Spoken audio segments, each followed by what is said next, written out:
Hello, my name is Ryan Abrahams. I'm interviewing Justin Chittims about music and its global connection.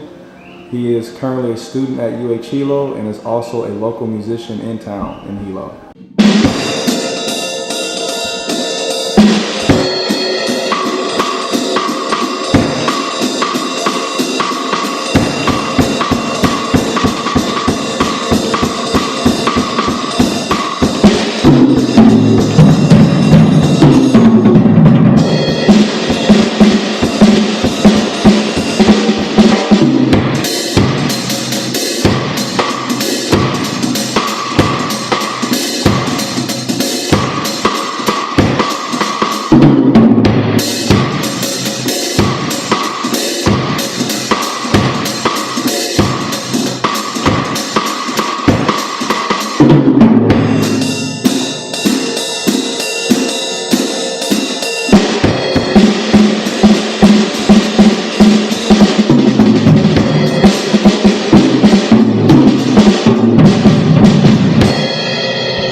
Globalization to me is, I think, just a global connection, just how everybody can work together and or not work together. You know, when it comes to music, when it comes to politics, when it comes to anything, I think that's what globalization is. There's a whole lot of different things that have happened throughout history that has made music, you know, very global. I guess recently you can talk about Green Day and how their songs are really political when it comes to, you know, all their songs.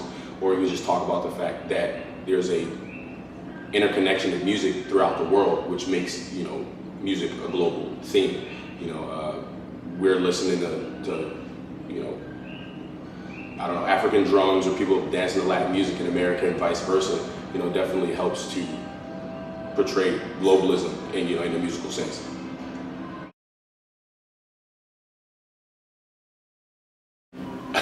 Music is what I do. I mean, that's pretty much, that's who I am. I guess it defines who I am for in a lot of reasons. It helps me get through the day with all the crazy global stuff that is going on. I mean, but I think that music is a definite way of expressing things that can't easily be said with just regular, you know, words. And I think, especially when it comes to politics, when it comes to just regular emotional things, music helps convey those messages in a way that is just different from regular speech. It's different from just regular personal connections. It's a little bit deeper than that. Well, I play a lot of different, you know, styles of music, you know, coming from a lot of different places around the world. I play, you know, jazz first and foremost. I love jazz, but being here on the island specifically, we play a lot of reggae, we play a lot of Hawaiian, which is specific to island life, you know, which is starting to definitely become more global, as you can see. I mean, we had it on the Grammys. I think, you know, they had the whole Bob Marley and Junior Gong stuff, which is definitely cool and very new, you know, to entering into, oh, that's a more, you know, marketable and global space. But I play a lot of different, you know, Latin and jazz stuff, whatever it's called upon. You know, I think having the access to all of these different musics and playing all these different styles of musics, helps a musician, I would say like myself, and does give you a deeper connection to other places around the world as to where these songs and styles have come from. Well, that concludes this interview. Thank you very much. Ramen. And, aloha. He said a bad word. I didn't know you're recording now. Okay, sit back. Look a little relaxed. Yeah, okay. You feel relaxed? My name is Eddie Kim. I was born in Korea. Alright, which Korea? South Korea. Okay. My name is James Kim, and I was born in South Korea. I was born in, actually, southwest coast of South Southwest Korea. coast? Yeah. It's kind of countryside where it just became to a city Oh, so it's recently recently. developing into Yeah. a city. Okay, what's the name of that place? It's called Chungcheongnam-do. Chungcheongnam-do. It's below Seoul area. What's the name of that town or province or? It's Gwangju. Gwangju. Yeah, it's the province. The state is it's Jeollanam-do. Jeollanam-do? Yeah, and the city name is Gwangju. It's a pretty big city, but there is no major manufacturers in it. Mm-hmm. But like certain like Samsung's like the Samsung lab is there, so they're hiring a lot. But it's not much that they have, but still it's a pretty populated city. How old are you? I'm 20. 20s. I'm going to be 21 this August. Congratulations. Where did you go to school? Both like elementary, middle school, high school, college, all I of it? went all the schools in Korea, Uh-huh. except the senior year of the high school. I came to here and I went to St. Joseph High School. St. Joseph High School. I came to the U.S. when I was 6 years old, so I Okay. went to an elementary school in the U.S., which was in California. Uh-huh. And after I graduated elementary school, I went back to Korea to attend middle school there because my parents wanted me to learn Korean. 'Cause I barely understood. I could not like fluently speak Korean, so my parents thought that I needed to learn, so they just sent me back. When I went back to Korea, when I went to the middle school, it was an all boys school, and there, even in class, there is it's a kind of different theory than America, like where everybody's equal, but they're not actually equal. Even like U.S. has bullies, yes, sure, but then this is like they have a group, and so there's a couple, like 3 kids in each class. We have like at least 7 classrooms for each grade, and maybe 2 to 3 guys in that certain class have, like we're still called bullies here, have a group. They run the things. So first time I didn't understand So what was going on, kind and of a cultural. yeah, it was a cultural Yeah. difference. And the thing was, if there was one person 1 year older than you, or let's say he's in a higher grade, you must respect. You have to obey whatever they say mostly. If you disrespect, they'll come after you. Scary. Yeah, it was a little bit different. So like U.S., everybody's a friend. That's what I was used to, and I went there. I'd say there's like a lot of rules. There's different rules. So yeah, it's a totally different game. I see. After I graduated middle school, I came back to the U.S. Why did you come to Hilo and to St. Joseph for high school? Actually, my cousin recommended me, and I heard about that Hawaii is really comfortable with people and more relaxable I see. than city. My father came as an exchange student in the beginning, Oh. and he changed his visa. At that time, I don't know how he did it. He changed his visa to working visa, and then he started working at a Korean radio station. Oh wow. And he brought my mom and me like over, and that's how it all began. I understand 2 cultures, and nothing bothers me or anything, but there is a confusion sometimes. It goes along. I don't know what to say about this subject. It's, yeah. We'll come back to it later, actually, Yeah. if you want to think about it a little more. It's a really, I know I myself haven't really figured it out, because when I studied in Korea, it was kind of tough coming back and, choosing one or the other. But we can, if you want, we can come back to that later. Why were you looking to go to a school in America? Why not go to finish high school in Korea? I wanted to see like more diversity. Diversity? Yeah. How would going to school in America help you more than going to school in Korea? I experienced a lot of things when I came to America that I couldn't get in from Korea. You know how high schools are different from Korea and here. It's like really different. Like in Korea, like we have like what's that called? Like a class difference. Like if that person is old, we have to respect. You know? But here it's like everyone's like a friend. So why do all the exchange students want to study in America? If you know how to speak English in Korea, you get more like options to get a job. Did you come to Hilo by yourself? Yeah, No, talk about Annie. with my cousin. I should say. You came here with your cousin. And then what brought you and your family to Hilo? My mom wanted to start a business in Maui. Maui? And- yeah, in Maui. Okay. And eventually, before that, my father and my mother were separated. Yeah, they had a divorce, and I was living with my mom. And my mom started a business wanted to start a business, so she came to Maui first. I was living in LA by myself, and well, for me, I guess I partied too much. It didn't go very well financially for me, so I was like, oh, I give up. I'm like, I asked for help, and she said come, and I came to Maui. I was living with my mom, and her business didn't go very well, like in there. So we moved to Hilo. Yeah. Okay. To try again in Hilo then. Yeah. Immigrants coming from foreign countries, mostly they have an American dream like everybody else. They see that America has opportunity to they'll give them opportunity to have a successful life. It could be like any other thing, but mostly they come here to make money.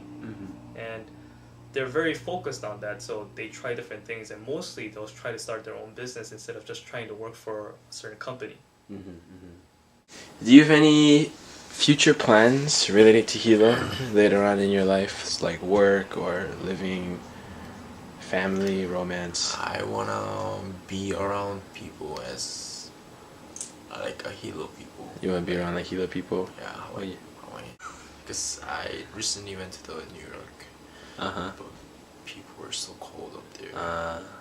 That's a big city. I'm not gonna be happy with that. I guess I'm a country boy.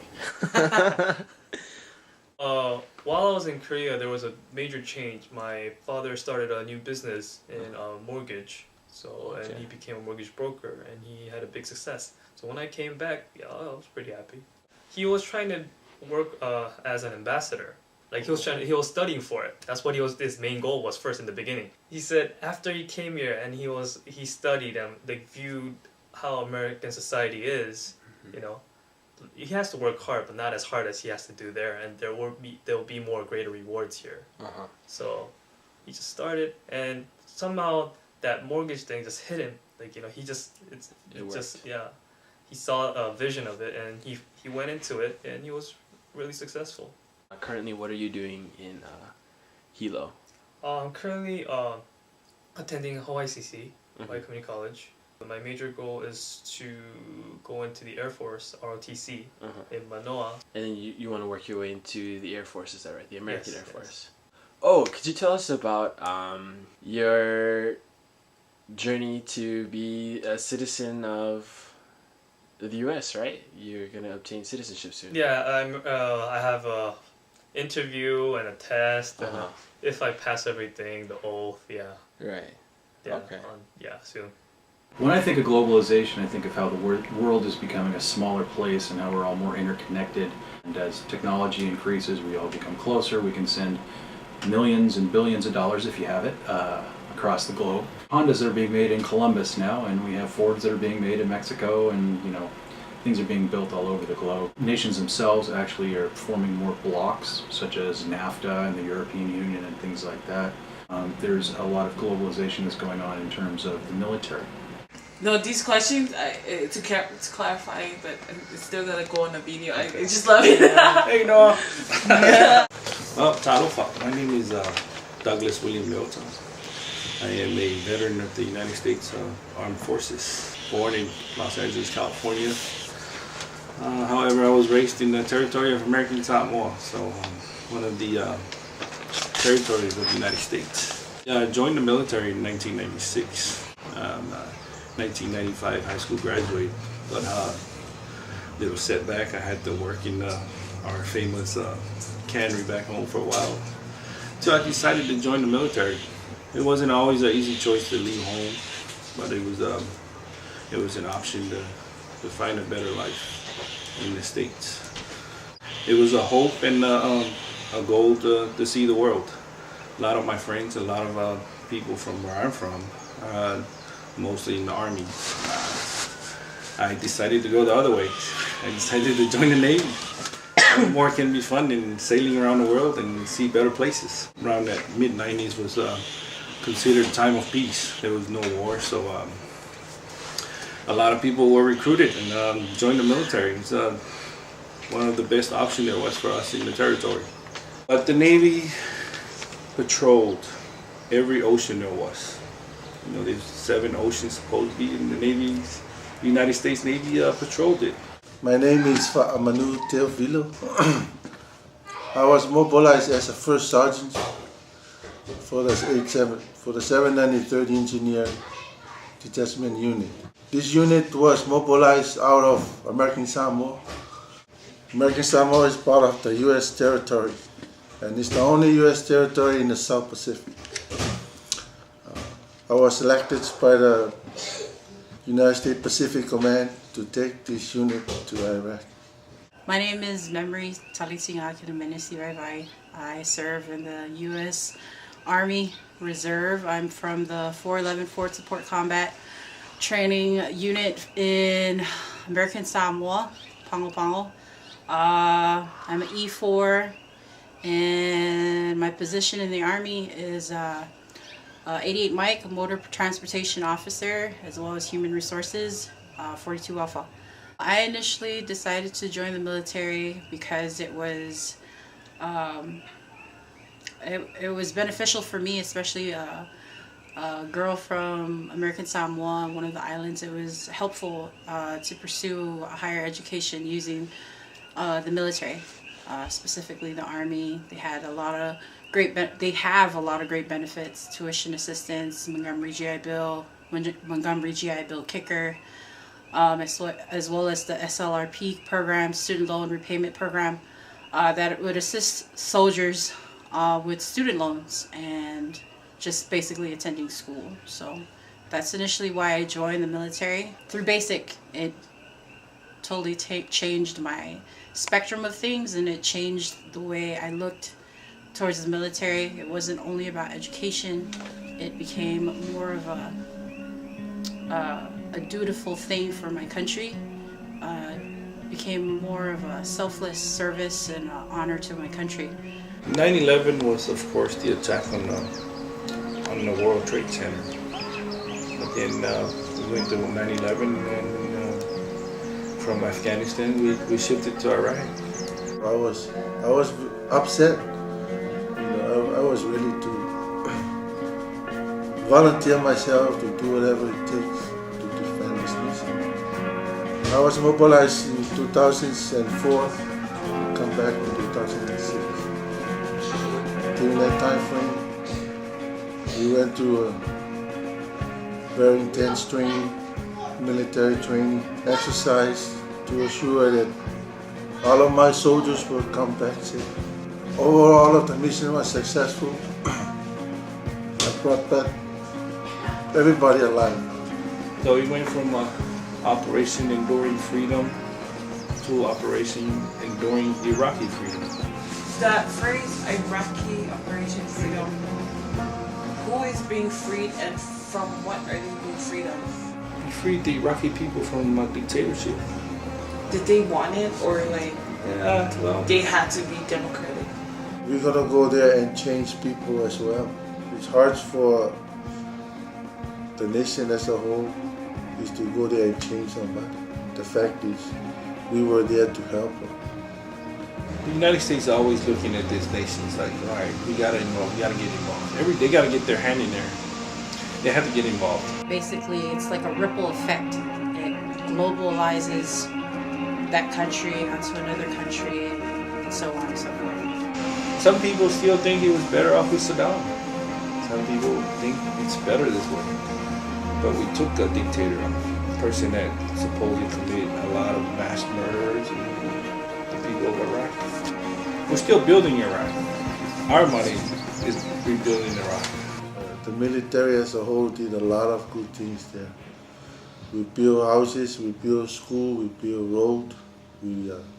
They believe it's establishing democracy, because now they have a different system of government.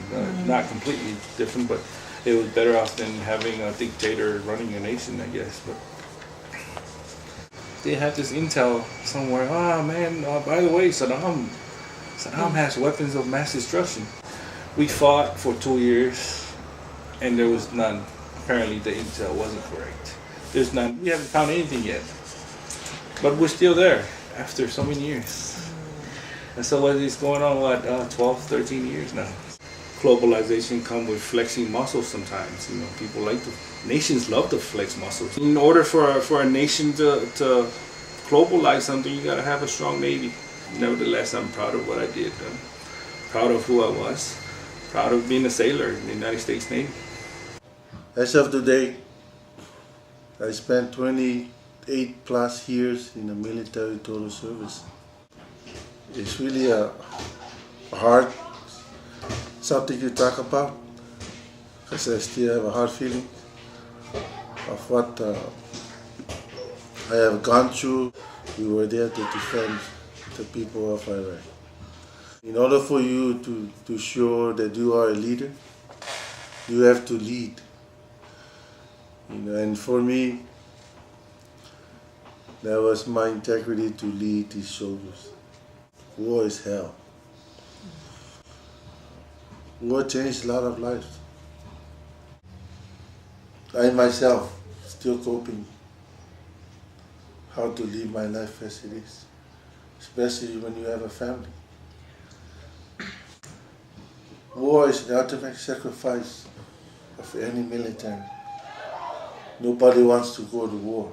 I noticed that you have a poster, Iraqi poster in the back of you. Tell us about it. Well, this is probably my only souvenir that I brought from in country. This is what we put out to some of the locations, which is help the people of Iraq to know that this special location was bombed, or they put explosive. They got an improvised explosive device, IEDs, on the road.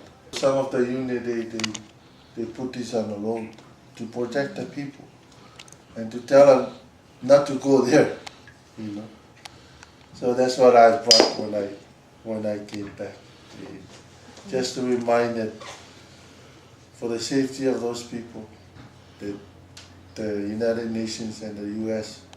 make up these signs for them. We have to do all we can for the freedoms of our land, especially the United States. Freedom is not free. In globalization, I guess the term itself to me means in an incredible speed where it hasn't happened. Even so, if they were connected before, now it happens on a much more rapid and on a much more global scale. On a map, the Hawaiian Islands are tiny dots, distant from everywhere. Yet they have attracted people from everywhere. Though far from the mainland, the streets of the mid-Pacific city are typically American.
Can you introduce yourself? So, Kaleo Pilago, from Kona. Been in Hilo about 15 years. I worked for Kipuka for about 5 years. 42 years old. I don't know how in detail you get. We have 2 kids, me and my wife. So Kalakaua was an interesting person in history. I always like to start with the history that we learned when we were in high school. You know, the real negative history. Spent too much money. He was a drunk. You know, he was a womanizer. All of these bad things that people would say about him, and that's what they would teach us in school when we were younger. Now that I'm in the higher education realm, when you're really looking at the somewhat unbiased history of Kalakaua. King Kalakaua is the last reigning king of our Hawaiian monarch. He was married to Queen Kapiolani. His parents are Analea Kiokalole, which is his mother, and she is the great grandchild of Kame'iamoku, who was one of the royal twins and uncles of Kamehameha. Kame'iamoku and Kamanawa are on the royal seal, and one is carrying a kahili, a feather, and one is carrying a spear, and they're regarded in high rank. His father is Kapa'akea, and Kapa'akea was, on his side, he is also a descendant of Kamanawa, so he's the other twin. So Kalakaua was rightfully born as a monarch. Three of his other siblings, they're collectively known as Nalani Eha, which means the four heavenly ones. Lani referencing that they're of royal descent, and also because of their music was incomparable. Queen Emma was pitted against Kalakaua, and for my ohana was in the legislature at that time, and my Kupuna Kane Kualu, my great-great-grandfather, was one of the people supporting Queen Emma. And the reason why a lot of people supported Queen Emma was her, like this goes back to the Hawaiians, they want the higher pedigree. Queen Emma is of higher rank than Kalakaua, and Queen Emma is a Kamehameha because of her marriage. So because of that, people wanted the Kamehameha dynasty to return. The votes were swayed in favor to Kalakaua, and there was a lot of controversies surrounding that. There was a huge riot down in Oahu, in Honolulu at the government building. Queen Emma, her father is British, and Queen Emma believed that Hawaii should ally ourselves with England and not America. Some of the stuff he did, really, he was real global thinking. I think he was the first king to travel the world. If you ever read the history about him, he was like, the only king in the world to have traveled the world. He's the Ali'i Ka'apuni Honua, which means the chief that circles the earth, circumnavigates the earth. Egypt, China, Japan. To France, England, Italy, Japan, into the Middle East. He went to Siam, King Rama. And throughout the United States. All of that, he went all over. And I think the coolest thing that he tried to do was create a Polynesian Confederate. You know, he would travel up the Pacific. He was making partnerships with Samoa was the main one. Yeah. Manitoa La Pepa. Yeah. So they actually was in correspondence, and they said, yes, let's do it. His idea of a Hawaiian empire was to ask. So he asked. You know, you get all these French, British, Americans was coming in, Japanese, Chinese, all trying to establish colonies in the Pacific. And they said, we better protect ourselves from that, and we better think like that, and we better go and try and get all our territories together.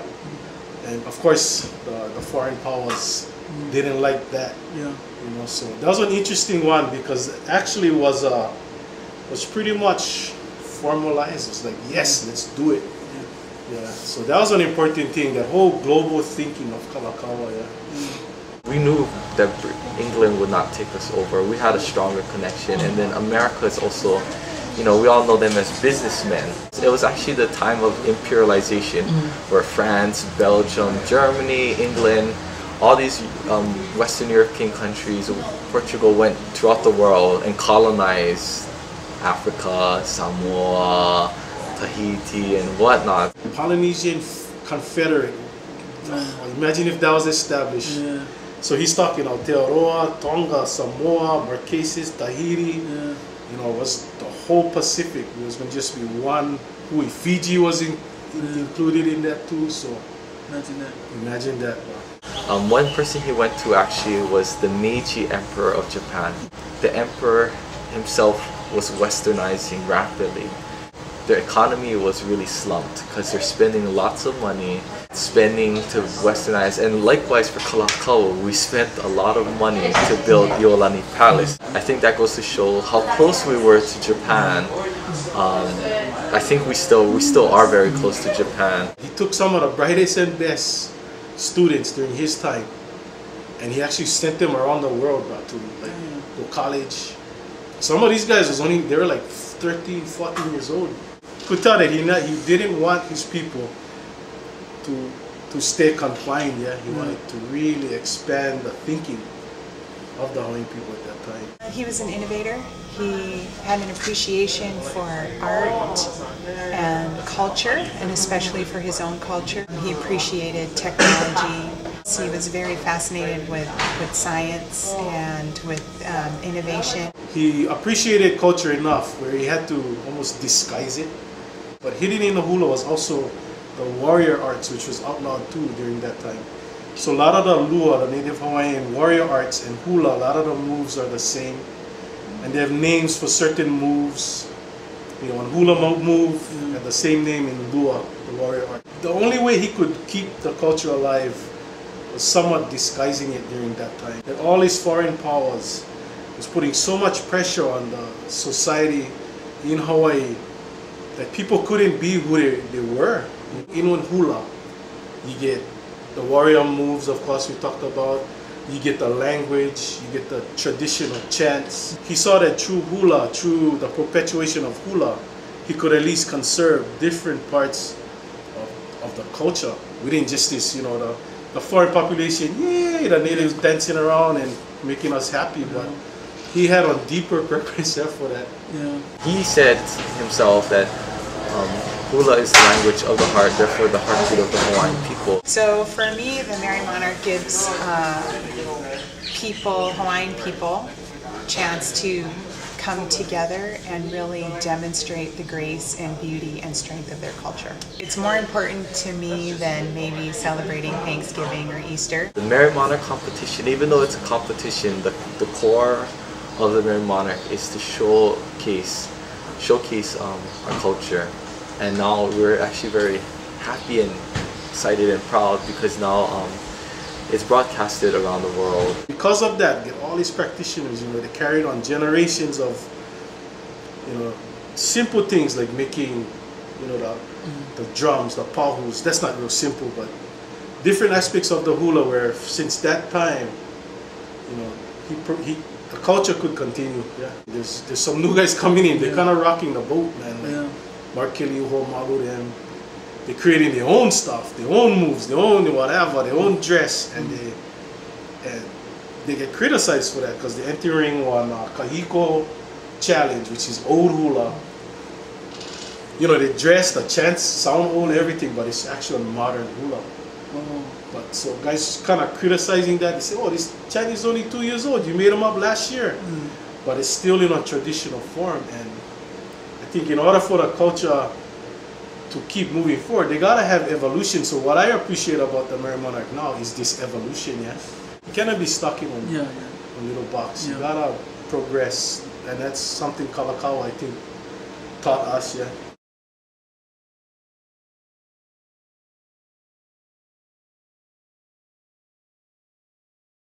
Aloha and talofa.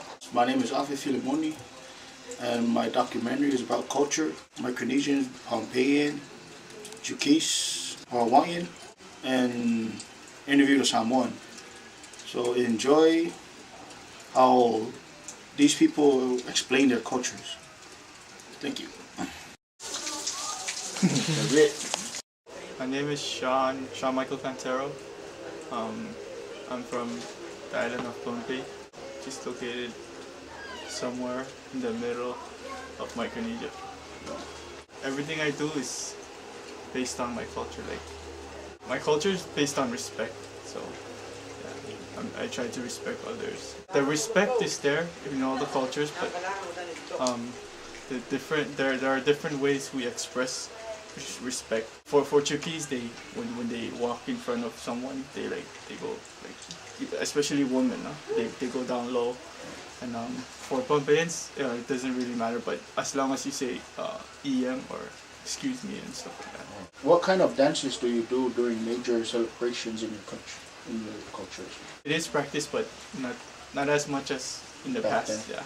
Now like they're turning to like pop, breakdancing and stuff. The main thing in Pompey is the sakao plant, the kava, and in the past, like they would use it like occasionally during ceremonies and stuff. But nowadays, they have markets, a place where they sell the stuff to make money off it. Life is getting hard, so people are starting to turn to those kind of things. Trying to make a living. Yeah, I don't know if Pompey didn't adapt to the Western way of living. I think we would be still living off our land and stuff. We wouldn't be in need of rice and stuff like that. So it would be all local. We wouldn't need to sell the sakao to make money. Our culture is really a group thing. It cannot be done individually. I mean, for sakao, for example, you have to have someone else there to hold the cup for you to squeeze the sakao into. I mean, if I could change something nowadays, it would be banning the selling of sakao and only using it as a cultural practice. So my name is Kainoa Ariola. I'm native Hawaiian, Filipino Chinese. Originally from Kauai, from a place called Omao, Koloa, Kauai. Because we are specifically for Native students, a cultural component is important to incorporate in what we do here. So it is incredibly significant. The other thing is that my culture also intertwines with my own personal life. So it's not just something I do as my job, but it's something that I do as a Native Hawaiian, and it's also something that I do as like just an individual. Being that I'm Native Hawaiian, I am studying hula. With Native Hawaiians, I like to believe that there's kind of a resurgence of culture, and I can say that it's not just for hula, but in other areas. Like there's the practice of lua or Hawaiian martial arts or wrestling. There's also the move to go back to traditional lavaia or fishing and mahi'ai. I think it's evolving, and I think it has to evolve, especially in consideration of the times and the place that we live in. You know, there's the proliferation of Western culture now, and so with that, the language is changing and evolving with the time. As far as Western influence, you can also see that evolution even in hula. You can look at the more ancient dances, the ritual dances, the sacred type dances, and then you'll see the evolution of like awana with musical instruments. And that kind of manifests in how things were choreographed, what kinds of songs were created, how songs were written, and then how all of that changed with the fading of the Hawaiian language, and being able to make hula more accessible and understandable. There are some periods in our history, I think, that although unfortunate, if it didn't happen, it wouldn't necessarily have evolved into what it is today. Same thing with Hawaiian language. I mean, that's the one unfortunate thing I think that happened was when they began prohibiting the use of Hawaiian language. It affected generations of people who began to lose their identity through the language. Knowing that and being so close to the edge and the end, you begin to appreciate your culture a lot more. In terms of globalization, I think the media has really contributed to a more global awareness of who we are as a culture. My name is Tiva Katina.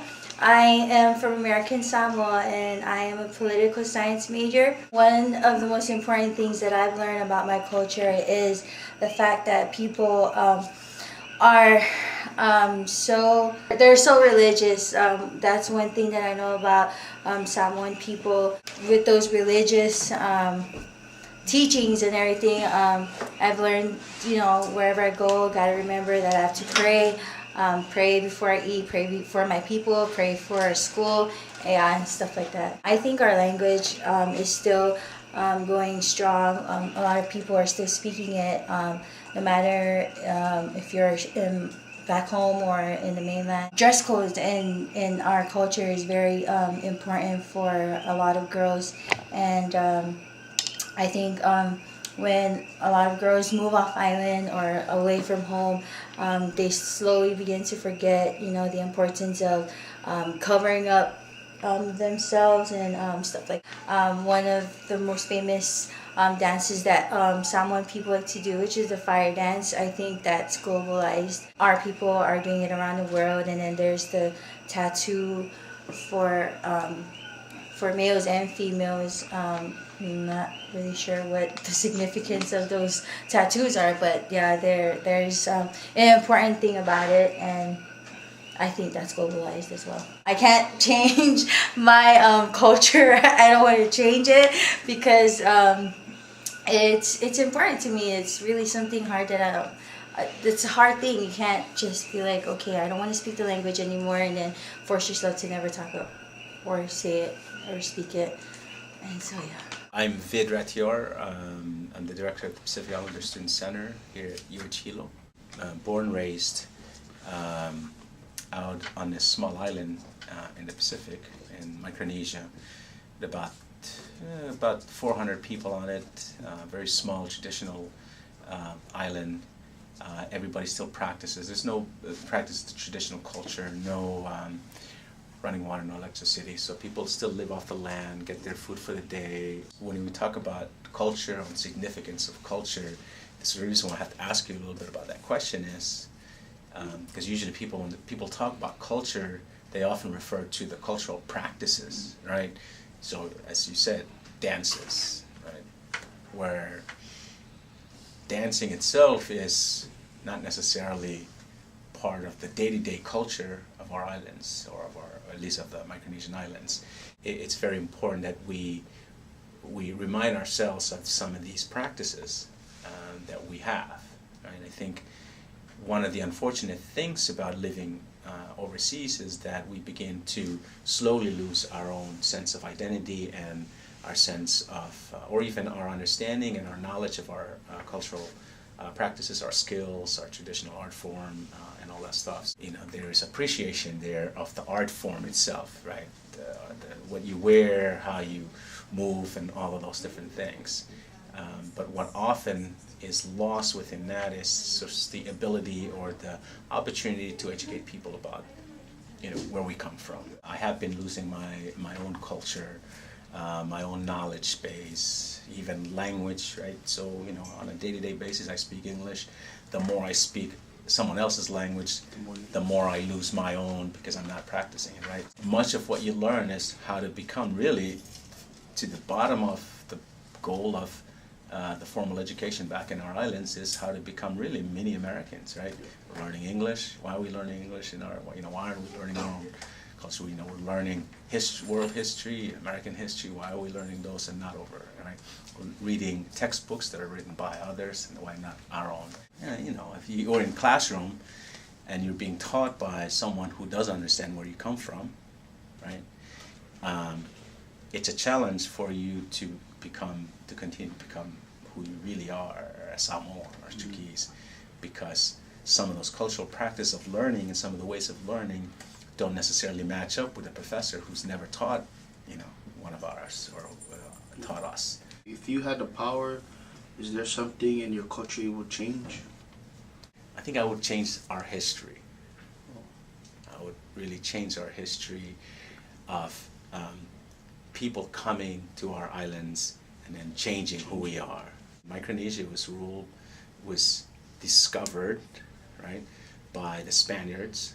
We were then ruled by the Germans, and then we were handed over to the Japanese, and then we were liberated by the Americans. So here we are, liberated, but really, when you look at it, we're not really that liberated, because now we're bound to this other culture. If I had the power to blow the wind on those ships to just kind of go on to Samoa and not to Micronesia, or go on to somewhere else and, you know, share their own cultures there, that's what I would have done. Because I think the moment that those foreign countries that were more powerful than us, because they had the guns and we had the fire, you know, they had the metal and we had the wood. Originally from the Pacific island of Chuuk, Federated States of Micronesia. Started here at UH Hilo almost a year now. Actually, it's a year now this month. Previously, I'd been at Santa Clara University as Associate Director, Assistant Director of the Center for Multicultural Learning and of Study Abroad. So happy to be here to be with my peeps, so let's talk. An international night was a big event for all the Pacific Islanders, and also all the other international cultures. The question is, why is culture important to you? You know, just the kind of things that people out here in the States only see in National Geographic, right? Everybody's topless, people live in thatched roof houses and all. Where the culture is, you know, what people call culture is just our way of life, right? This is how we live. And we knew nothing else but how we lived our lives. So while people study it, we just lived it. Like, there was no pretension, there was no learning of it to perform it. That's just way of life for us. Our dances, our, you know, how our faith plays into it, all of those different things. They were just part of me, right? And I did not, the important part of that statement is the best part of it, that it was just what I knew and I lived it. The worst part of it is that when I left to go to school and to go out to, you know, go on to, you know, for undergraduate and then off to the U.S. mainland for my master's degree, it was only then, especially when I was in New York City, that going to school in New York City, when I realized that how beautiful that culture was and how much of it I was starting to lose. And it wasn't so much the culture of dances and all those, because those are kind of natural moves, but it was really the internal thing that was happening to me, that the sense of being one with people, right? You know, how we sort of just have that connection with people, and we can sit and talk story and relax. I was losing that in New York. And then the subsequent things that had happened to that is I began to realize that I was choosing this new culture, you know, the American culture, over my own, whether it was internally acceptable for me or not. It was happening. So you know, on that level, I was changing into someone else that that was not me. So I think the international nights, while those 2 nights of performances were great for the audience, my hope was that through the process of learning those dances and being with each other, right? Students, clubs, hanging out with each other, working with the community, because I knew, you know, a lot of our clubs involved, you know, children or nephews or nieces, that through those actions of learning and practicing those movements and being with each other, those are the main, I hope, those are the main parts of our cultures that we're perpetuating. I've watched little bits and pieces of you when you practice down at the plaza, and I get goosebumps just watching how those of you who know the dances are teaching it to those who don't. Because chances are, if we go back to wherever we're from, we probably won't work together on those levels, right? You probably work with the village, if you do, or some might even resent learning it. But this is those moments where we're perpetuating who we are for ourselves, not so much for the enjoyment of others, even though I think it's a great thing, but I think just keeping our culture and passing it on. I think things like international nights every year, those are the moments that happen that doesn't happen in classroom. Even to places far as Europe, it's crazy how the Pacific Islanders or any other culture can be scattered all over the globe and still keep their culture. Right. It really moves me that you guys have this real sense of pride in your dances, and there's something about globalization, world peace that is realized within us, right? When nothing else, when everything else breaks down in terms of how people, treat each other, simple movements of dances and the appreciation of it helps somebody else appreciate their own or want to learn their own because they look at someone else who appreciate their own and say, wow, I wish I could, I need to go learn my own dances and really be more like, these young folks with the movements that are from all over the world through the students. There's a real great symbolism of that, the beat of our hearts kind of moving and keeping us together, and our movements really, when you come down to it, it's really all one, right? The beating of our hearts is really kind of the thing that connects us, and dance is just one of those expression of what we all long for, around the world. My name is Yuri Giroux. I'm the senator for the College of Agriculture and the Student Association. Culture, in my opinion, can be very personal and can be also encompassed by a very large group over a long period of time, that people come together in a kind of community and have a core set of values and beliefs. Dancing helps bring people together. Dancing helps people have something in common, and it makes us more free. It makes us more of a free spirit, and it helps us get something together that we can't get through words. When you say bring people together, do you mean by people from different countries People or from the same people from community? different cultures. Everybody loves to dance. It's a freedom of expression that you can't get anywhere else. So what kind of dancing do you like to do? I like salsa. I like dancing with drums and fire, acrobatics, anything where people are jumping and doing crazy superhuman stuff. So. Greetings in Talofa. My name is Joyce L.O. and I'm the Vice President for USA, which is UHH Student Association. I do not miss any international night performance. Good. What is the importance of culture to you?